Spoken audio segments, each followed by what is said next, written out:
আসসালামু আলাইকুম। আজকে যে কন্টেন্টটা করতে যাচ্ছি এটা কোনো প্রকার ম্যান পাওয়ার কিংবা ভিসা আপডেট নিয়ে না। এটা পার্সোনালি হচ্ছে একটা সতর্কমূলক ভিডিও। সেটা হচ্ছে আমরা সকলেই জানি সৌদি আরবের ভিসা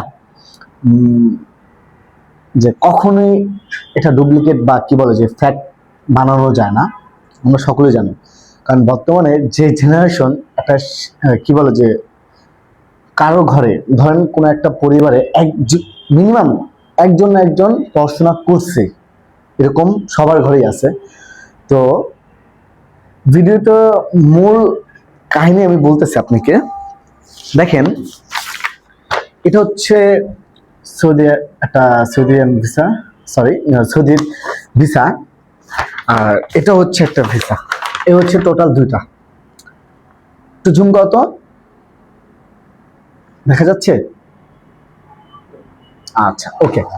এটাও ভিসা, এটাও ভিসা, বাট একটা অরিজিনাল একটা ফেক। আশ্চর্য না? এখন আসেন, কথাটা হচ্ছে যে সৌদি আরবের আমরা জানি ফেক ভিসা করা যায় না, বাট কালকে একটা ক্লায়েন্ট আমার অফিসে আসছে, ভিজিট করে গেল। ভিজিট করার পর তো ওনার নামটা বলতে নিষেধ করছে, এই জন্য আমরা বললাম না। তো উনি বললো যে ভাই, আমি অমুক একটা অফিস থেকে সৌদি ভিসা করার জন্য টাকা দিছি, পাসপোর্টে জমা দিছি, বাট আমাকে ভিসা দিছে। ভিসা দেওয়ার পর আমাকে এয়ারপোর্টেও নিছে, তাকে টিকিট দিয়ে এয়ারপোর্টেও নিছে।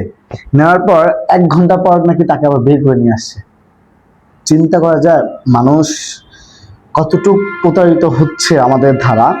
আমাদের ধারা বলতে কি, আমাদের দেখেন, এটা কোনো প্রকার ট্রাভেল এজেন্সির কাজ না। এটা হচ্ছে যে মাঠ পর্যায়ে যে কর্মীগুলা থাকে, কর্মী বলতে কি মাঠ পর্যায়ে যে দালালগুলো থাকে, এক কথায় তাদের কাজ মূলত। দালাল কথাটা খুবই খারাপজনক, বাট এটাই সত্যি। কারণ কখনোই চাবে না কোনো একটা অফিস যা তার রেপুটেশন নষ্ট হোক, যে ফ্যাক ভিসা দিয়ে।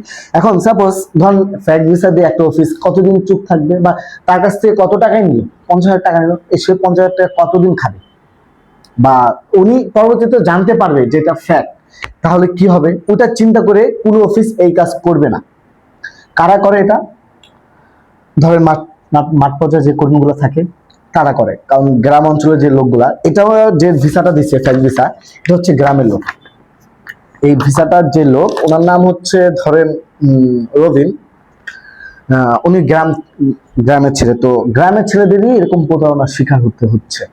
তো এই মূলত সতর্কমূলক একটা কন্টেন্ট। তো আপনারা সৌদির যে ভিসাগুলো আপনারা চাইলে মোবাইল থেকে চেক করতে পারেন।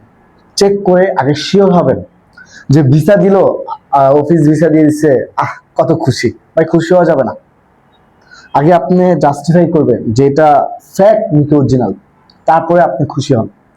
অরিজিনাল হলে ফাইন। যদি এরকম প্রতারণা আপনিও শিকার হইতে পারেন ভাই, তো আমার পার্সোনালি একটা সাজেস্ট থাকবে যে আপনারা যখনই কোনো ধরেন মাঠ পর্যায়ে যে কর্মী, ওদের কাছে বই না দিয়ে সরাসরি আপনি অফিসে আসবেন। অফিসে এসে কথা বলবেন যে আপনার কত টাকা কি আসার বিষয়, হ্যাঁ, কতদিন সময় লাগবে প্রসেসিং সময়, এবং কত বছর আকামা, ধরেন এভরিথিং ইন টোটাল আপনি একটা অফিসে এসে কথা বলে দেন বই জমা দিবেন। তো এই বলে আজকে ভিডিওটা শেষ করছি। দেখা হবে পরবর্তী একটা ভিডিওতে। আসসালামু আলাইকুম।